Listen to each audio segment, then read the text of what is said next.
Hi guys and welcome to today's tutorial. In today's lesson we're going to focus on rocks and we're going to look at dating rocks. So how to actually date when rocks were first made. So there's two ways to date rocks. The first one is the relative age of rocks. So the relative age of rocks. And the second way to date rocks is the absolute age of rocks.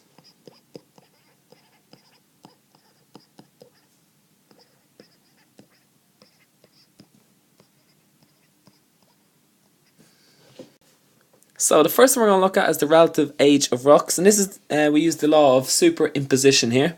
And basically this is just where the youngest layer is on the top and the oldest layer is at the bottom. So it's when any undisturbed rocks, when they're lying, the youngest layer is on the top and the oldest layers are on the oldest layer is on the bottom. So take this for example, the youngest layer, if we use the relative age of rocks, the law of superimposition, the yellow rocks here would be the youngest. The next the next oldest would be the orange, and finally the bottom layer would be the oldest rocks. So I've just wrote down a few notes there for you if you'd like to take them down now.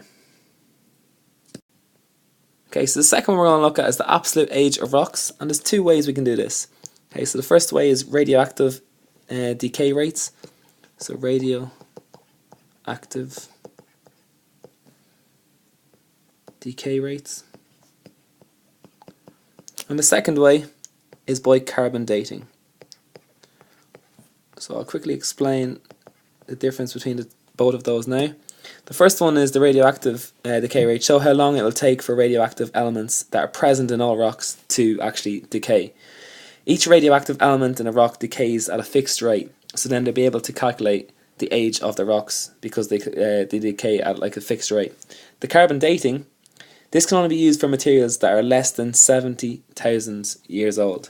So again, what they do is they assess how much carbon is escaping through the rock, and then by the amount of carbon that escaped through the rock, they can then assess how old the rock is.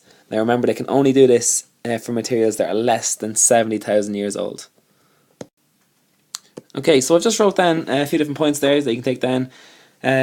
So with the radioactive decay rates, to see how long it takes for the radioactive elements to decay, remember that the radioactive elements in the rock decay at a fixed rate, so then they can calculate how old the rock is. Or they can use carbon dating. This is when they can test how much carbon has escaped from the rock. Again, the carbon escapes at a fixed rate, so they can calculate how old the rock is. But the one thing with carbon dating is they can only use this on rocks that are less than 70,000 years old.